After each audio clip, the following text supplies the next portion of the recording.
तो बच्चों इस वीडियो में डिस्कस करेंगे class 9th subject Hindi annual paper 2023-24। ध्यान से देख लो, मॉर्निंग इवनिंग दोनों शिफ्ट के कंप्लीट पेपर के सॉल्यूशन को।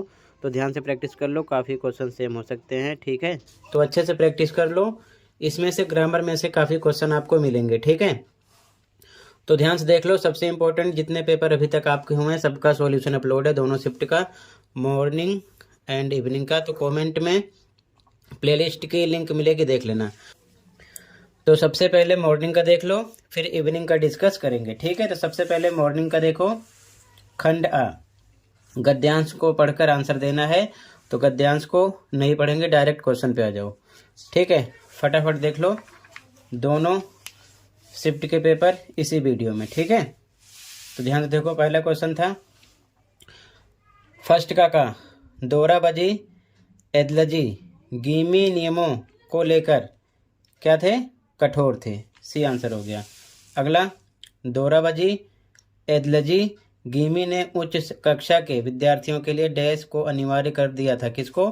खेलकूद को। पैराग्राफ आप पढ़ोगे तो समझ में आएगा। ठीक है, तो डायरेक्ट कंप्लीट देखते चलो। अगला क्वेश्चन था कथन एवं कारण वाला। ठीक है, कथन, गांधी जी कभी कसरत व क्रिकेट या फुटबॉल में नहीं गए थे।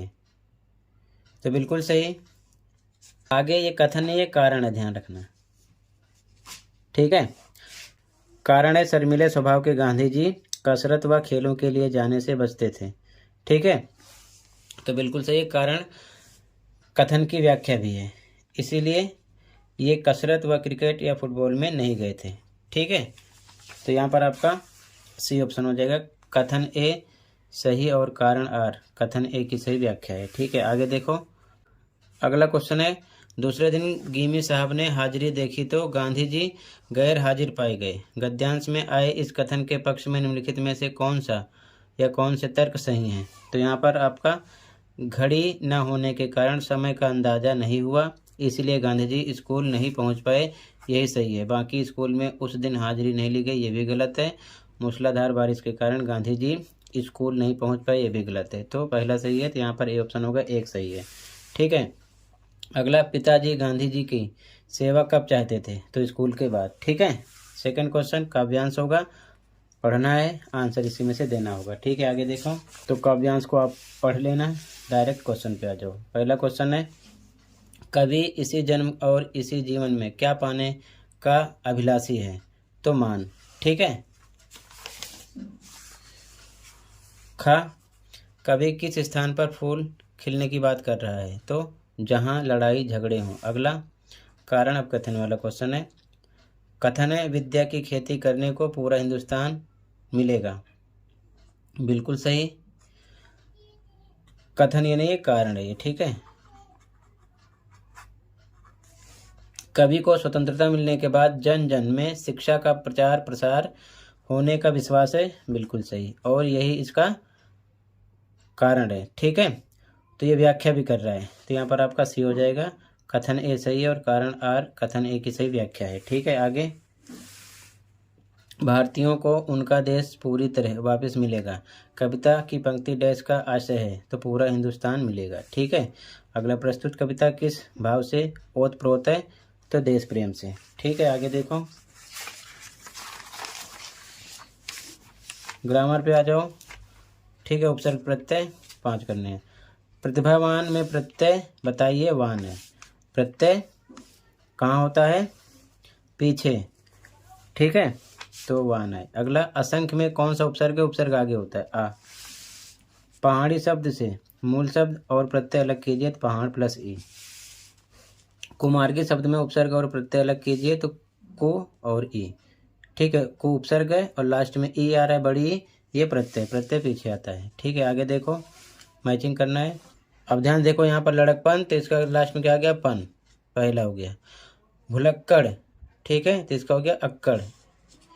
मनुष्यता, लास्ट में था गया, प्रत्यय अलग करना है। ठीक है, ध्यान से देखो, पहले का पहला है, दूसरे का तीसरा है। ठीक है, तो दो से ही पहचान लेंगे, पहले का पहला, दूसरे का तीसरा इसमें आ रहा है, बाकी किसी में नहीं है।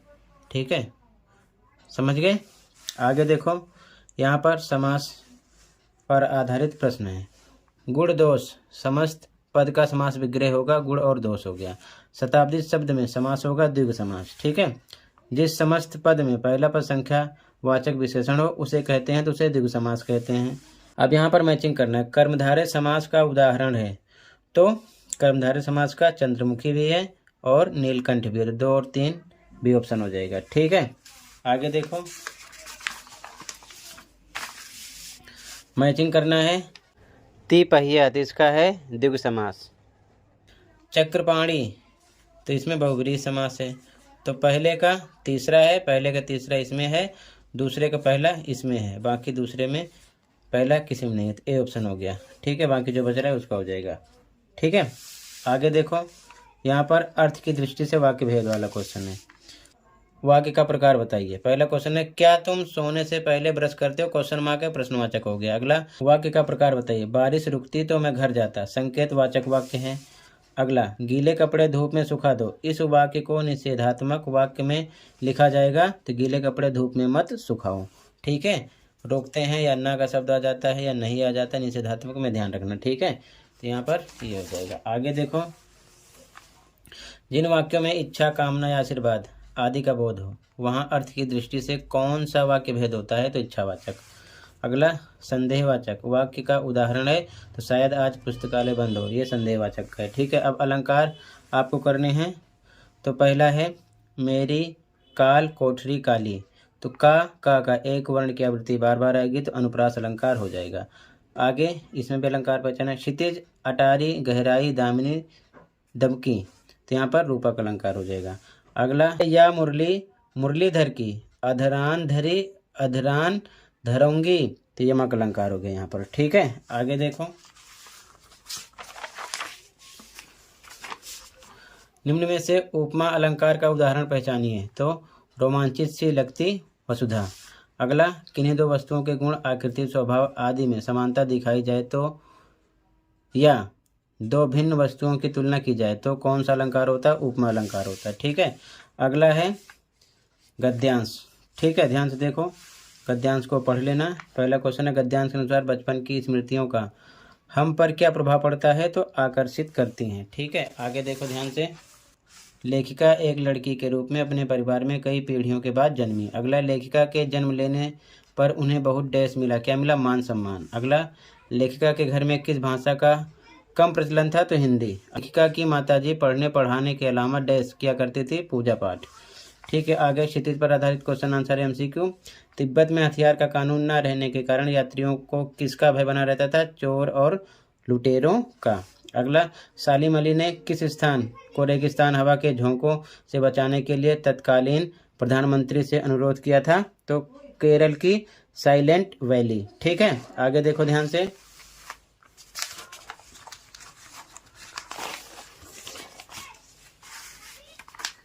फिर से आगे अगला आपको पद्यांश मिलेगा। ठीक है, पढ़ लेना, सीधा क्वेश्चन पे आ जाओ। प्रस्तुत काव्यांश संबोधित है कोकिला को। ठीक है ना। अगला है कवि के लिए हथकड़ियाँ गहने के समान है क्योंकि ये देश का प्रतीक है, तो देश प्रेम का। अगला कवि ने कोल्हू के चर्रक चूं की तुलना की है किससे, जीवन की तान से। ठीक है, आगे देखो। अगला है कवि कैद में मिलने वाले अत्याचारों को सहकर क्या खत्म करना चाहता है, ब्रिटिश सरकार की अकड़। अगला क्वेश्चन है प्रस्तुत कविता में कवि किस भूमिका में है, तो आंसर है कैदी। अगला है क्षितिज पर आधारित क्वेश्चन आंसर। पहला क्वेश्चन कबीर के अनुसार ऊंचे कुल का व्यक्ति भी निंदा योग्य है यदि वह क्या है, अच्छे कर्म ना करें। अगला बच्चे काम पर जा रहे हैं, कविता के केंद्र में डैश की समस्या से पीड़ित बच्चे हैं, बाल श्रम। ठीक है, इसके बाद में आगे देख लो। ये जो क्वेश्चन है अभी मैं इनके भी आंसर दिखा दे रहा हूँ। ठीक है, तो सबसे पहले यहाँ से क्वेश्चन देख लो क्योंकि यहाँ से एमसीक्यू नहीं है। ठीक है, फिर मैं इसका आंसर दिखा दूंगा, फिर इवनिंग शिफ्ट का स्टार्ट करूँगा। ठीक है, तो ध्यान से देखो। सबसे पहले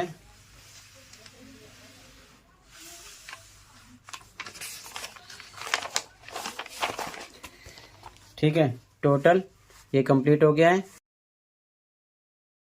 तो सबसे पहले आंसर देख लो कंप्लीट इसका, उसके बाद में इवनिंग का स्टार्ट करेंगे। ठीक है, ध्यान से देखते चलो। यहाँ से स्टार्ट है आंसर। ठीक है, पहले देख लो फटाफट। इसी प्रकार सभी पेपर के आंसर अपलोड हैं जितने आपके हुए हैं दोनों शिफ्ट के। देख सकते हो। ठीक है, तो पहले कंप्लीट आंसर देख लो, फिर इवनिंग का स्टार्ट करेंगे। ठीक है, जिनके आंसर नहीं मेंशन है यहाँ से देखते चलो फटाफट। ठीक है, आंसर 6 और ये आंसर 7 हो गया। ठीक है, आंसर 8, आंसर 9, ठीक है, आंसर 10, 11 का आंसर स्टार्ट है, यहाँ से देखते चलो। ठीक है, 11 का ख ग घ इनके आंसर हो गए। ठीक है, 12 का ख ग घ इनके आंसर हो गए। ठीक है, अब 13 का आंसर है, 13 का आंसर है। ठीक है, ख ग का आंसर है।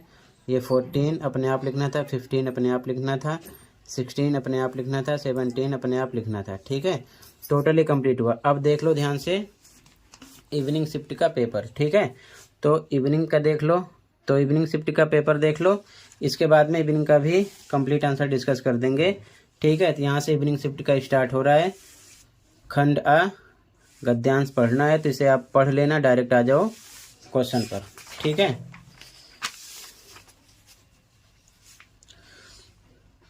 पहला क्वेश्चन है गद्यांश के अनुसार तिहरे संकट का कारण किसे माना गया? तो अपशिष्ट को। अगला है जीरो वेस्ट सिटी से क्या अभिप्राय है? तो अपशिष्ट का निस्तारण करना। अगला क्वेश्चन अभिकथन और कारण वाला है। तो कथन है शहरों में कूड़ों के पहाड़ बनते जा रहे हैं, ये कारण है। ठीक है ना, ये क्या है? कारण है अपशिष्ट के निस्तारण का उचित प्रबंध नहीं है। ठीक है, तो ये बिल्कुल सही बात है, ये इसकी व्याख्या कर रहा है, तो यहाँ पर सी ऑप्शन हो जाएगा। ठीक है, क्लियर है? ऐसा ही है। आगे देखो ध्यान से, अगला क्वेश्चन है कचरे के निस्तारण का उचित तरीका क्या है? दोबारा उपयोग आंसर हो जाएगा। अपशिष्ट के कारण किसको नुकसान पहुंचता है? पर्यावरण व मानव स्वास्थ्य पर। ठीक है, अब सेकंड क्वेश्चन काव्यांश है, काव्यांश को आप अच्छे से पढ़ लेना। ठीक है, डायरेक्ट आ जाओ क्वेश्चन पर। ठीक है, जो करने हैं ताकि फटाफट आप देख सको। ठीक है, तो पहला क्वेश्चन है का कवि के मन में क्या इच्छा उत्पन्न हुई? महत्वपूर्ण कार्य करने की। ठीक है, अगला है बसंत ऋतु का आगमन कहाँ हुआ? तो सूखे पत्तों पर। अगला है गहनता की फसल से कवि का क्या तात्पर्य है? तो विचारों में परिपक्वता। ठीक है, अगला क्वेश्चन अभिकथन कारण वाला है। कथन है वर्षों बाद कवि के मन में कुछ करने की इच्छा जगी है, बिल्कुल सही, ये कारण है। ठीक है, ये ध्यान रखना। इसके माध्यम से कवि अपने अस्तित्व का एहसास कराना चाहते हैं, बिल्कुल सही, यही कारण है। ठीक है ना, जो कथन की व्याख्या कर रहा है। ठीक है, तो सी ऑप्शन यहाँ पर हो जाएगा। कथन ए सही है और कारण आर कथन ए की सही व्याख्या है। ठीक है, आगे देखो, कितने दिनों बाद कवि को कुछ करने का विचार मन में आया? वर्षों बाद। अगला देखो उपसर्ग प्रत्यय वाला, उन्नति शब्द में उपसर्ग बताइए, तो उत। ठीक है, अगला व्यापारिक शब्द में प्रत्यय बताइए, एक, प्रत्यय लास्ट में आता है। बेईमान शब्द में मूल शब्द व उपसर्ग अलग कीजिए, तो बे प्लस ईमान। अगला मालिकिन शब्द में मूल शब्द व प्रत्यय अलग कीजिए, तो मालिक प्लस इन। ठीक है, आगे देखो, मैचिंग करना है। अमर, इसका अ।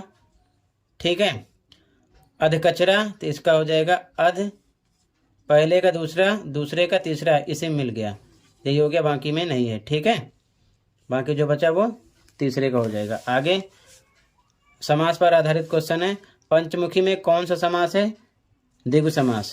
आगे पीछे में कौन सा समास है? द्वंद्व समास।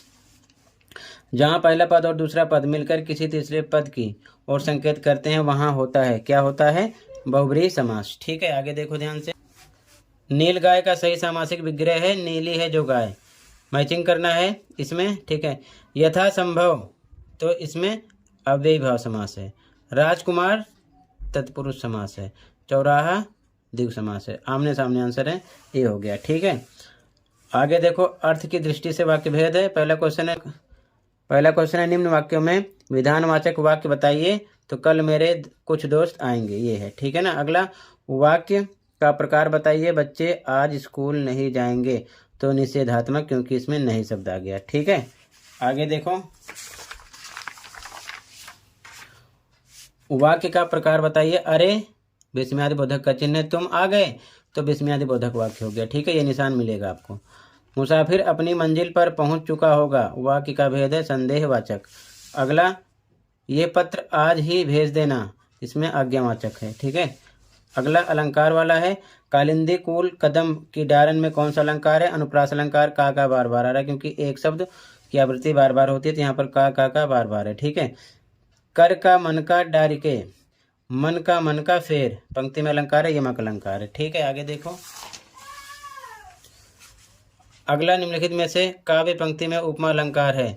तो 3 बेर खाती थी, वो 3 बेर खाती है। अलंकार पहचानना है। गंगा तेरी नीर अमृत सम उत्तम है, इसमें ये ऑप्शन हो जाएगा। फैली खेतों में दूर तलक मखमल सी कोमल हरियाली, यहाँ पर उपमा अलंकार है। ठीक है। अगला क्वेश्चन गद्यांश होगा, तो गद्यांश को ध्यान से देख लो, डायरेक्ट आ जाओ क्वेश्चन पर। ठीक है। आप पढ़ भी सकते हो। पहला क्वेश्चन है, लेखक ने साहित्यिक पुरखे शब्द का प्रयोग किसके लिए किया? प्रेमचंद के लिए। अगला, जूता फटने से क्या बाहर दिखाई दे रहा है? अंगुली। ठीक है। अगला, लेखक के अनुसार साहित्यकार ने कब मुस्कुराने की कोशिश की होगी? तो आंसर है फोटोग्राफर ने जब रेडी प्लीज कहा। अगला, लेखक को प्रेमचंद की मुस्कान कैसी जान पड़ती है? विचित्र व व्यंग से भरी, ये ऑप्शन हो जाएगा इसमें। ठीक है। आगे, प्रेमचंद फोटो के माध्यम से किन लोगों पर व्यंग करते हैं? जो अपनी कमजोरी छिपाते हैं। अगला क्वेश्चन है, 2 बैलों की कथा से हमें क्या सीख मिलती है? तो आज़ादी के लिए स्वयं लड़ना। अगला क्वेश्चन है, मेरे बचपन के दिन पाठ में कविता सुनाने पर लेखिका को किसका कटोरा मिला था? तो चांदी का आंसर है। ओके, पद्यांश मिलेगा, पढ़ लेना इसे आप। डायरेक्ट आ जाओ क्वेश्चन पर। पहला क्वेश्चन है, अपने आप को रोमांचित कौन महसूस कर रहा है? तो पृथ्वी। ठीक है। अगला क्वेश्चन है, कवि ने अरहर और सनई के फूल की तुलना किससे की है? सोने की करधनी से। अगला, सरसों की फूलों से किसकी महक आ रही है? तो तेल की। ठीक है। अगला, तीसी के फूलों की तुलना किससे की गई है? तो नीलम की कलियों से। ठीक है। आगे देखो। अगला, हरियाली युक्त धरा से कौन झांक रहा है? तीसी। क्षितिज पर आधारित क्वेश्चन है। पहला क्वेश्चन, पक्षी बनने पर कवि कहाँ बसेरा करना चाहता है? रसखान के सवैये के आधार पर लिखिए। तो यमुना नदी के किनारे कदम के पेड़ पर आंसर है। अगला क्वेश्चन, मेघों के आगे कौन नाचती गाती हुई चल रही है? तो हवा। ठीक है। अब इसके बाद में आगे क्वेश्चन आंसर है। ठीक है। पहले क्वेश्चन देख लो, फिर इनके आंसर भी दिखा दूंगा अभी आपको मैं। ठीक है। यहाँ से तो क्वेश्चन देख लो पहले, फिर कंप्लीट आंसर दिखा दूंगा। ठीक है। ध्यान से देख लो। ठीक है। इसके बाद कंप्लीट आंसर दिखा देंगे, अच्छे से प्रैक्टिस कर लेना। ठीक है।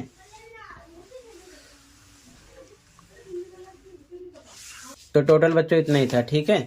अब सॉल्यूशन देख लो इवनिंग शिफ्ट का कंप्लीट। ठीक है। तो बच्चों ये इवनिंग शिफ्ट की आंसर की है, ध्यान से देख लो। ठीक है।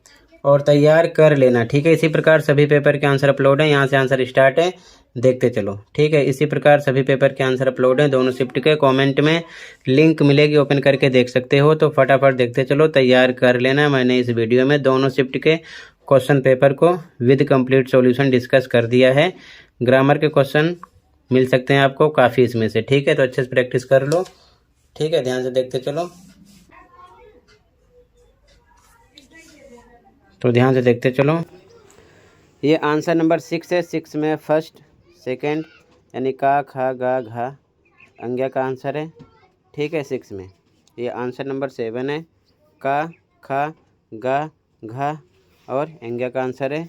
आंसर नंबर 8 का आंसर, खा का आंसर। आंसर नंबर 9 है का खा का गा का, यहाँ पर जो भी ऑप्शन करेक्ट है लिखा है। ठीक है। उसके बाद में आंसर नंबर 10 है का खा का आंसर है। फिर आंसर नंबर 11 है का खा का गा का घा का। फिर आंसर नंबर 12 का आंसर, खा का आंसर, गा का आंसर।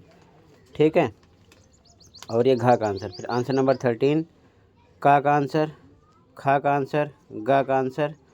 आंसर नंबर 14 इसमें आंसर नहीं लिखा गया, सेम। 15 16 में भी सेम है।